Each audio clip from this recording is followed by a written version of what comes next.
I wanna pray like David prayed. When the Spirit of the Lord comes upon my heart, I wanna pray like David prayed. I wanna pray, I wanna pray, I wanna pray like David prayed. I wanna pray, I wanna pray, I wanna pray like David prayed. The Spirit of the Lord comes upon my heart. I wanna love like David loves. When the Spirit of the Lord comes upon my heart, I wanna love like David loves. I wanna love, I wanna love, I wanna love like David loves.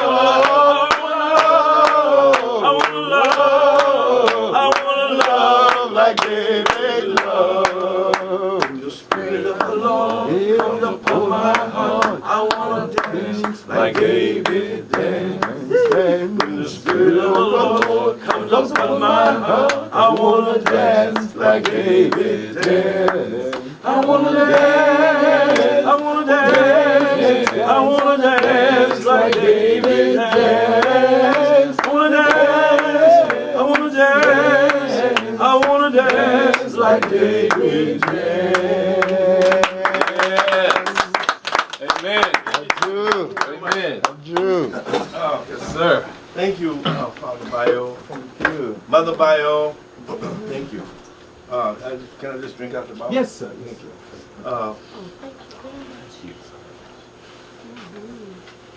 We're family. Yes. We're family. Well, take your time. And I'm so grateful to be invited here. And I have some good news and some bad news. The good news is my brother died and moved on to the spirit world. That's the good news. Where he will be with all of our ancestors and Yes. other family members and friends that's gone on. Yes. And I hope and pray that he has a great transition. Yes. Gotta push him on. Push him on. We were all raised Seventh Adventists, and so I'm sure he will first be greeted by them. He was a Seventh Adventist when he passed. And tragic situation, his wife had contracted AIDS based on drug addiction. And they didn't know it until she OD'd, and then he realized he had HIV. Wow. Yes. Never got married again. They want to have another woman with that burden. Yeah. One daughter by the name of Helen. She was named after my mother. My mother's name is Ruth Helen, and so she was named after her. She took care of him in his last days. He was living in Norfolk with us, and then she had him move to Florida with them. That's when he passed. And that's about a year. So that's the good news. The bad news is I really repent to him and to my elders. I don't remember if I really gave him the holy wine or not. I just, it's a struggle for me, because we would get into these sparring matches of intellectual, biblical, providential, the value of what we're doing based on his scriptural understanding and all.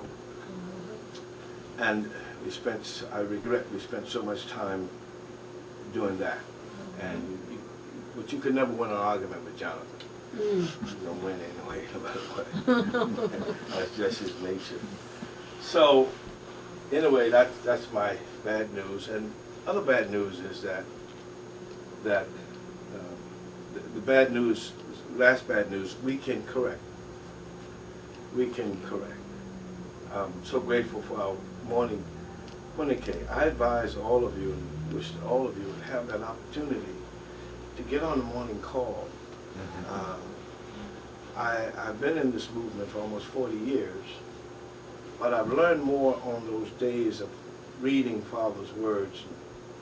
It's called drilling down. getting deep behind the Yes, words sir. of what our true Father really meant. Yes, When sir. he said this and he said that, and he gives us a chance to spar off of each other and listen to Reverend Bio and what he has to say. And now Tom Cutts, he's there every day, and our dear brother Michael and his wife, and you know, each person gets a different insight on what's said. And so, and then the prayers come, which is really profound. So it's really a wonderful opportunity we have. God gave Reverend Ota the inspiration to do this work, and so it's spreading, you know, with that kind of love. So you try it, you'll get hooked pretty quickly, and it's really amazing how that works. And it's getting better and better, rather than tiring and boring. And the miracle is that Reverend Ota has been doing this every morning. He gets up out of his bed, drive about 5 miles or 10 miles from his house to the church every day, and he's there. You know, at 5:45 at minimum. Really admirable. And get everything ready to start this kind of broadcast. I think you need to just take it on to the level of having a, what do you call it, this kind of podcast program. We need to really think bigger than ourselves. Think what God needs. Amen. So I'm thanking God for him and all of us who's making it work. And the news that can be corrected is that we are ready now to move into the realm of control. And we're not quite ready. That's a bad news. But this news can be corrected. It can be corrected.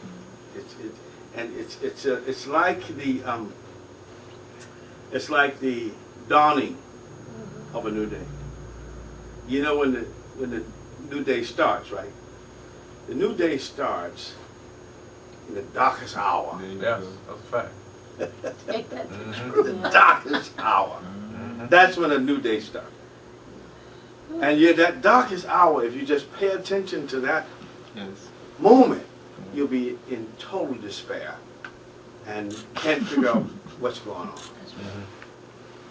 It's like a child in the womb.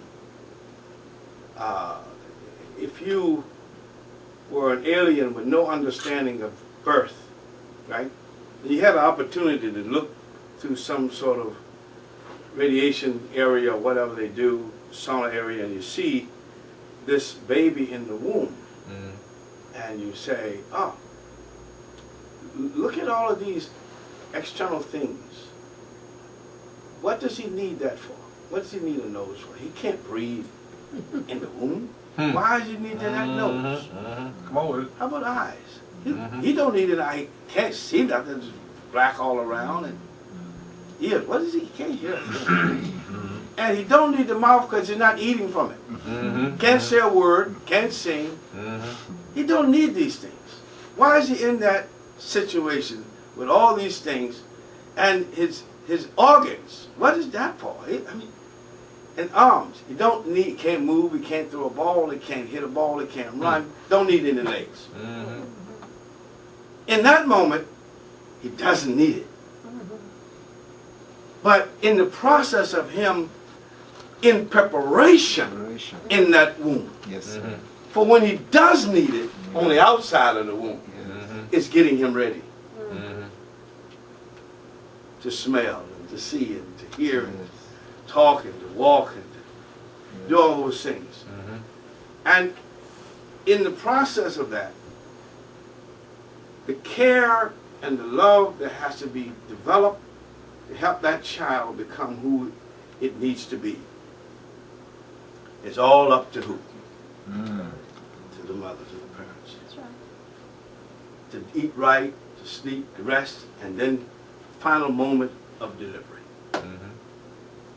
Where she puts her life on the line. That's it. Yeah. That's what it is. Whether it's surgery or natural birth. That's right. Put her life on the line. For that child to come in to being. And once that child is there, then it takes 2 concentrated years, 365 twice, every single day, every single hour, every single moment to take care of that child. Yes, right. And then after 2, she can begin to step back just a little bit. And then next is the 3 years following that, around 5 years. That child is getting prepared. That's right. And everything has to be put in. Like the umbilical tube was being put in, Yes. feeding, Yes. everything has to be put in. That child has to be put in respect, love, education, value systems, who that person is, who he is, who she is, who I am as a parent, who their brothers and sisters. You got to train and give that child all of this information. That's right. It's a non-stop process. And finally you release the child to go in someone else's care. You call teachers in school for about 8 hours, right? With great anxiety, Yes, of course. right? First day in school, oh my God. Yes. And you just hoping everything will be all right. And the first time you see the child when they come back, he says, "How did it go? How was your day?" And his eyes either, or "It was great. I'm glad I got away from you. No more control." No. But anyway, that's what it is. Now, we talked this morning on the K call, prayer call this morning, about something that has been with me ever since. And a couple of things I want to share. And that is conscience. Conscience. And where do our conscience come from? How can some guy down the road kill somebody, rape somebody, break in somebody's house, break in somebody's window, steal somebody's purse, do all these things and have no conscience, have no remorse? Go to prison, 2-3 years, come out and do the same thing. Yeah. Go to prison 2 more 3, come out and do the same thing. No change in their level of conscience or heart. Other people can just walk down the sidewalk and instead of spitting on the sidewalk, they walk over to the grass and spit. There you go. The level of conscience is so high. That's right. You don't want anyone to be disturbed by their activities. Yes.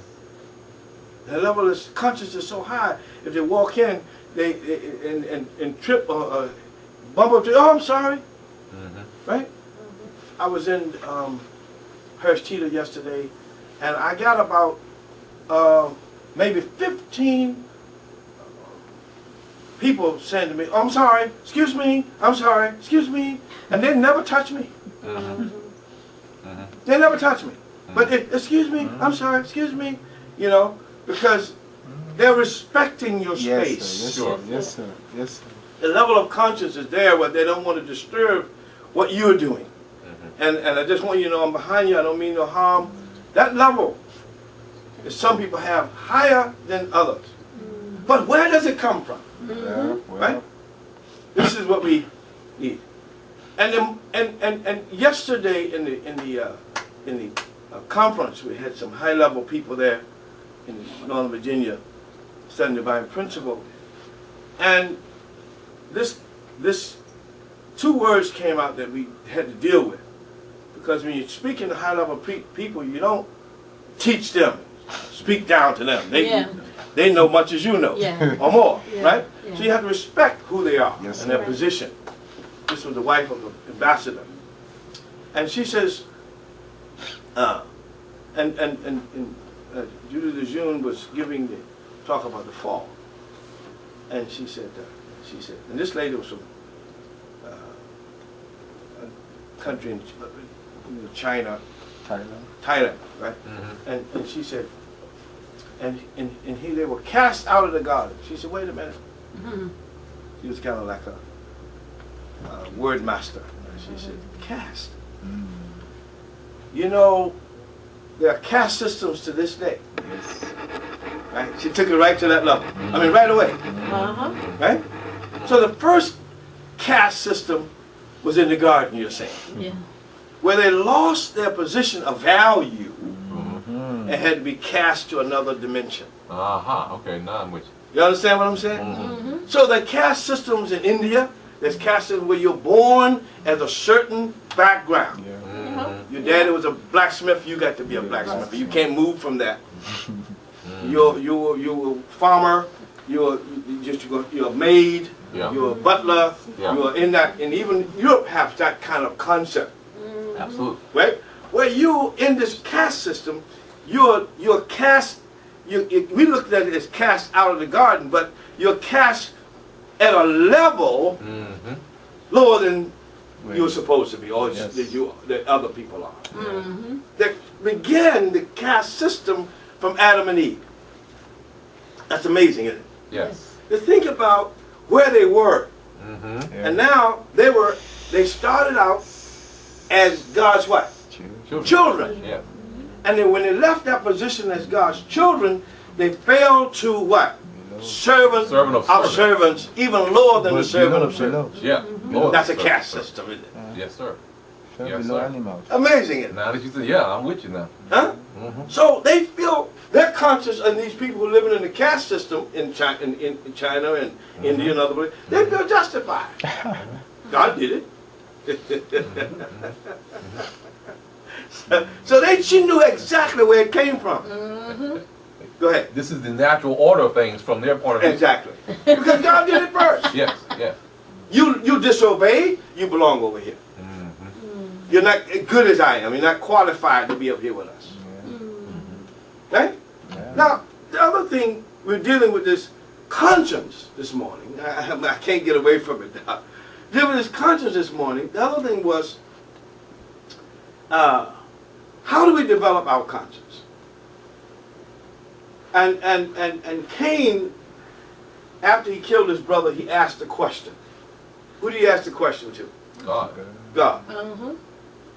And he's asked God what? Am I my brother's keeper? What's your problem? Am I my brother's keeper? He really didn't know. His level of conscience hadn't reached that point to take care of his brother. Am I my brother's keeper? To take care of the younger brother and to love him and to serve him. He really had no affinity, no real relationship with him in that way. Love had not developed to that point. Whose fault is that? He was supposed to get love from somewhere. Yeah. He was supposed to learn it. Yeah. So whose fault is that? Parents. Parents' fault. Parents. Because parents got to invest everything in that child between the ages of birth and 5 years old. That's right. In the Muslim country, at the age of 5 years old, there's a ceremony that the mother hands the child to the father. And she has no more input. And then he takes the child at 5 years old and he travels with him everywhere. You just observe and watch. You just observe and watch. And from that point, the child is being trained by the father. Thus the separation from women as who they are to men who they are. Now, when we look at this real problem that we have, still talking about the bad news, right? Real problem that we have, where Cain could kill his brother and not have any remorse against him. He asked the question, am I my brother's keeper? So that means that God had to go around Adam and Eve, couldn't go through them, couldn't invest his love in them because they had blocked him from that, and try to reach the elder son. Why did God go to the elder son? Because the elder son was responsible. Yes, sir. Yes, sir. Yes, sir. The elder son was responsible. Oh. For who? The younger son. Oh, it's real good. But he didn't know. Had no idea. Didn't get the training from his On parents. top. Okay, here we go. Get to the good news. Take your time. Absolute faith. We've been studying this in Hunike. For those of us, I'm not saying anything new. I'm just bringing it in preaching form. That's right. Absolute Obedience. faith, absolute obedience, absolute love. Mm. Let's look at it the way it ought to be. First, absolute obedience. Yes, sir. And we don't really care about being obedient in those formative years. It's only when we become a teenager we begin to buckle a little bit. Why I got to do this? Why? Yes, sir. Speak. Well, after the absolute obedience term is over, then absolute faith has to come in. Faith. Absolute faith comes in at that moment to say, I don't know why every time daddy, every time mom, I don't know, but I'm going to do it anyway. There you go. Faith. If I do it, it'll be all right. I don't really want to go to school, but do it for dad. Do it for mom. I don't really want to do this, but I'll do it for mom and dad. Faith. Very simple. Then, after the faith comes, you get married, That's right. right? And then you realize that now you are in that position of giving orders. There you go. Then you begin to understand the value of obedience. Yeah. Sir. Can't understand it until then. You just can't. Lord. You can sit on the passenger side for 100 years and watch somebody else drive a car. You'll never know how to drive that You'll car. never know. Until you get behind you the get behind. You get behind him, sir. Praise the Lord. That's the way it works. You can take parenting classes all you want. Until you have a child, you really don't know how to parent. Because every child is different. You can have 10. I'm the 11th child of my family. That's right. Right? And every one of us are different. So in this absolute obedience, absolute faith, and absolute love, love covers it all. Yes. Because in the love is Yes. respect, Yes, sir. honor, Yes, sir. care, Yes. Everything. service. Everything. In a word, there's a word in Korean, you guys know this, it's called tagam, right? Tagam? Tangam. Tangam. Thank you for correcting me. Tagam. When you drill down in tagam, there are so many meanings for that word. There's sacrifice in there. There's suffering in there. There's service in there. Everything. There's love in there. Everything. It's all in that one word. Yes, sir. Yes, sir. There's a powerful Yes, understanding sir. that I will give my life for you. There you go.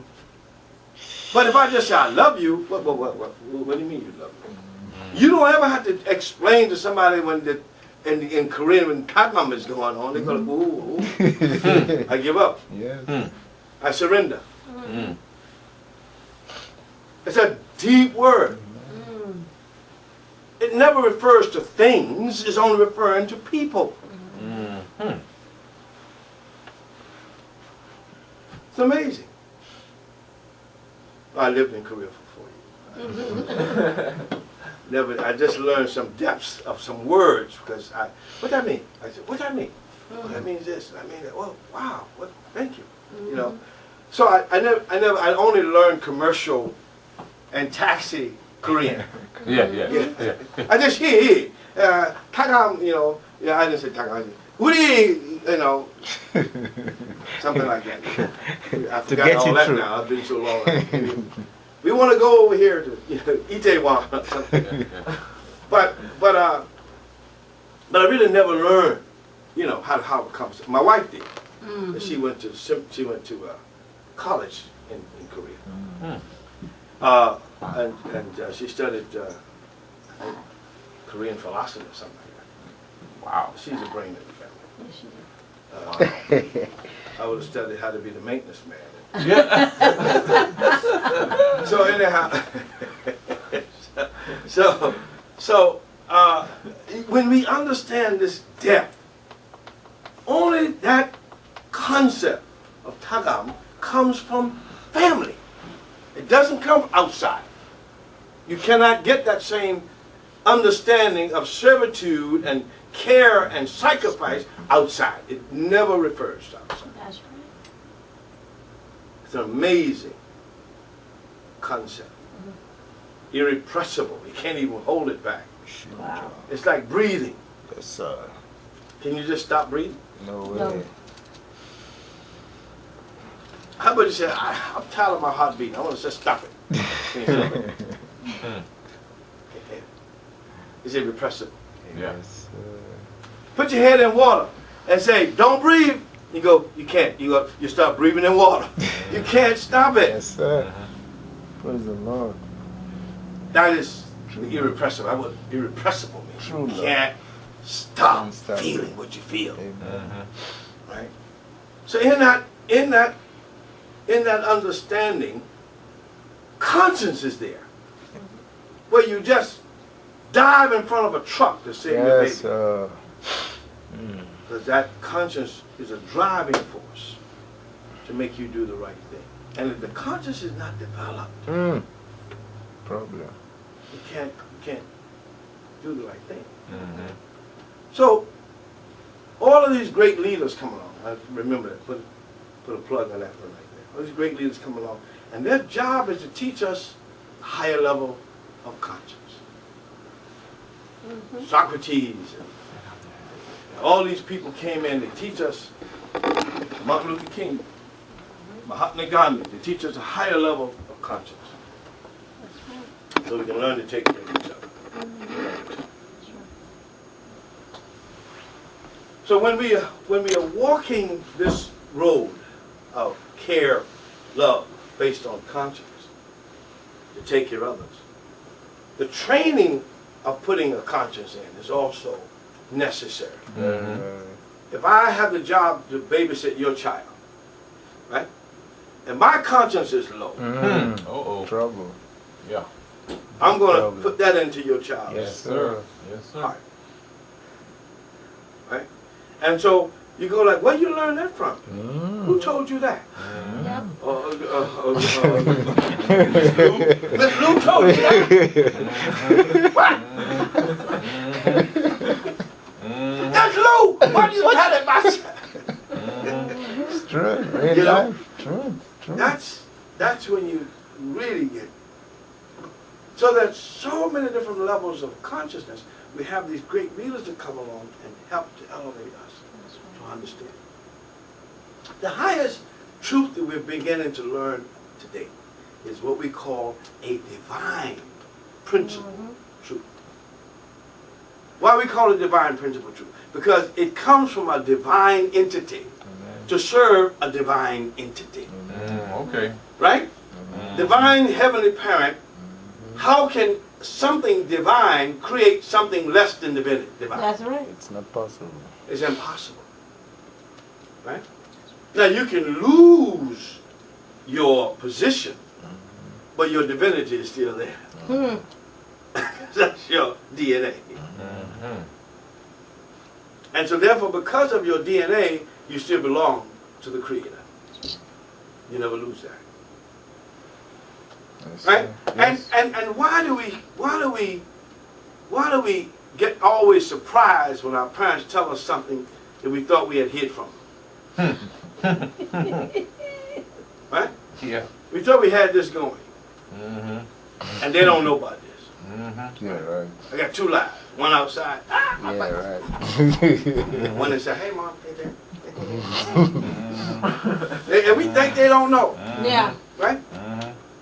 But a scientist said, a great scientist, along with Einstein, says, anything that is created, the Creator know it from beginning to end. Any child that's born out of a mother's womb, the mother know it from beginning to end. Because she created it. That's right. You can't get over it. Now they'll back up and let you run on. I've You tried. hit a brick wall. But they know you. And it's something about women. See, God made women so special. Yeah. Even even my children from my previous marriage, those 4 kids, my wife know them, know their birthdays, know their anniversaries. I don't know. Say what? She said, you know Tim's birthday, you better call him. Thank you, I forgot. Thank Not God. even her child. Bless the Lord. Right? Wow. Isn't that amazing? That is amazing. And the grandkids. That's right. How she keep up with that, I don't know. That's right. So, she knows the grandkids. I got great-grandchildren. She even know that. Wow. Bless the Lord. And these are great-grandchildren on her side. Yeah. Not on my side. Wow. One family. So this knowing people comes from a unique character. The feminine side of God Mm-hmm. is not the masculine side. That's right. The feminine side of God. Mm. The creative side of God is feminine. Yes, sir. He's not a scientist, like a guy in the goggles and a white coat. You're right. It's a tender, serving, loving process. Mm.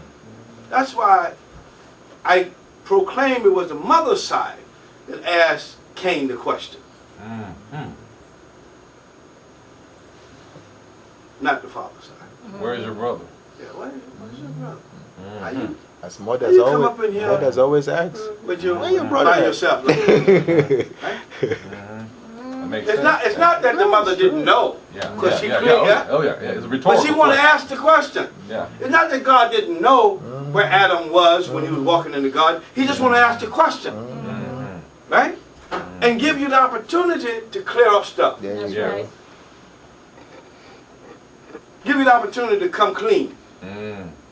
come straight up. And every time you come straight up, the mother's always say, "Oh, I forgive you." That's right.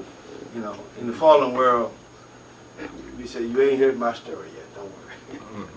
I'll tell you about it sometime." Oh, But as for boy. right now, we got to deal with this situation. Mm-hmm. Right? And so, in this process of consciousness, the system that we have now was developed out of each other's consciousness. Slavery, you know, treating each other wrong, all these things came in. Now, the only thing that can correct it, and I'm coming home now, the only thing that can correct it is divine principle love. Love. There's only 2 kinds of love. Some people say, "Oh, you gotta have tough love for your children." No, you don't. Cat that out there in the backyard somewhere. You only have to have 2 kinds of love. That is divine principle love. Mm-hmm. That's your love coming from you. That's it. And there's only 2 kinds of love that exist. Is divine principle love and unprincipled love. Okay. I'm with you now. That's it. It's no right or wrong.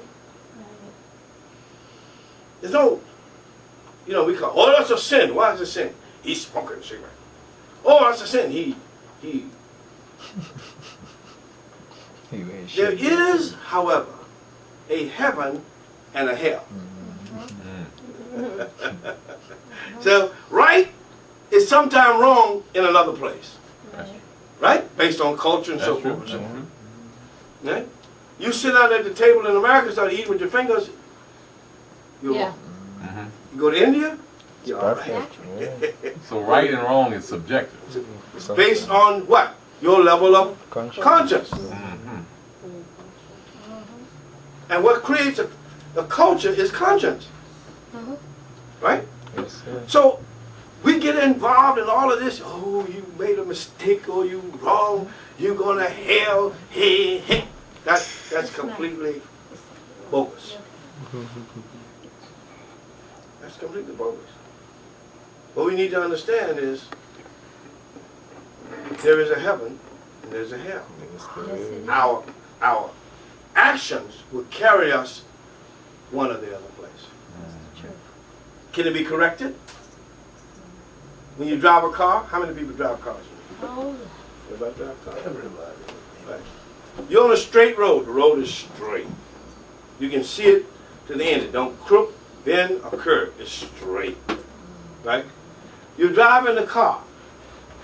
Can you put your hands on that steering wheel and never move it from that spot? You find yourself over in a ditch somewhere. Yes, sir. That's a that's fact. right. Right?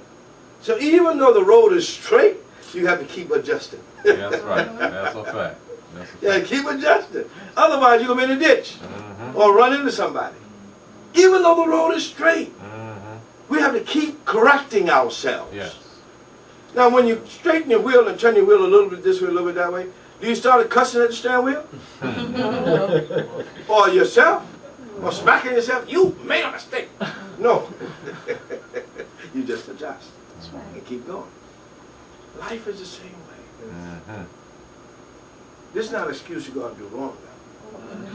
But this is an understanding that we will make mistakes in an unperfect world. Yes, sir. Right? Yes. Now it's time. Thank you. I need the pledge. The pledge. Can we pull it up? If you have just a piece of paper, I need the number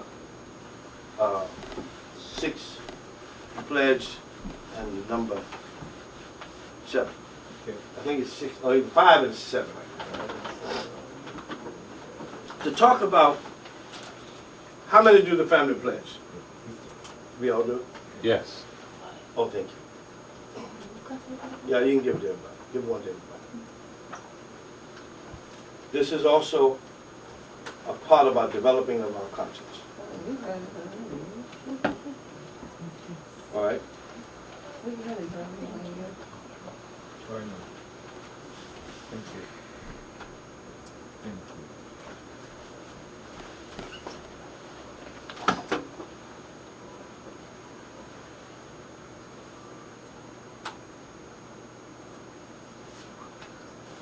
Okay, it's number 6. Go to number 6. Mhm. Okay. Now, what we want to do is replace this word Chung-il Guk. What's the definition of Chung-il Guk? Heaven and earth. Heaven and earth. Let's just say it then. Right? Okay. Our family, or let's replace the our family to my family. Okay. Okay, everybody. I can't speak for you. Okay. Our family, no. My family. My family. Okay. My family. The owners of heaven and earth. Right? Pledge to become a family that moves heavenly fortune by Embodying heavenly parent and and true parent. okay. and To to perfect a a family that conveys heaven's blessings to our community. who are you going to convey heaven's blessings To to? the community. To our community. To the community. Yes. Yes. Not to your family, but to your community. Yes, Yes. sir. Heaven's what? Blessings. Blessings. Heaven's blessing. To our That's what community. blessings to families do. That's right. Wow. I see where you're going. Mm-hmm. That's what we do. That's who we are. Right? Yes, sir. Now, in the process of doing this, you saw another word that says perfect. Perfect. Mm-hmm. Perfect. Perfect. To perfect a family that conveys heaven's blessings. To our community. How are you going to perfect? How do you perfect something? How do you become champions of something? How do you become gold medalists? By keep doing it over and over and over again until you master it Yes. and you perfect it. Yes. Right? Yes. That's the only way you can do it. You can't perfect it by just reading this thing here. No way. You got to do it. That's right. Right? Yes. And so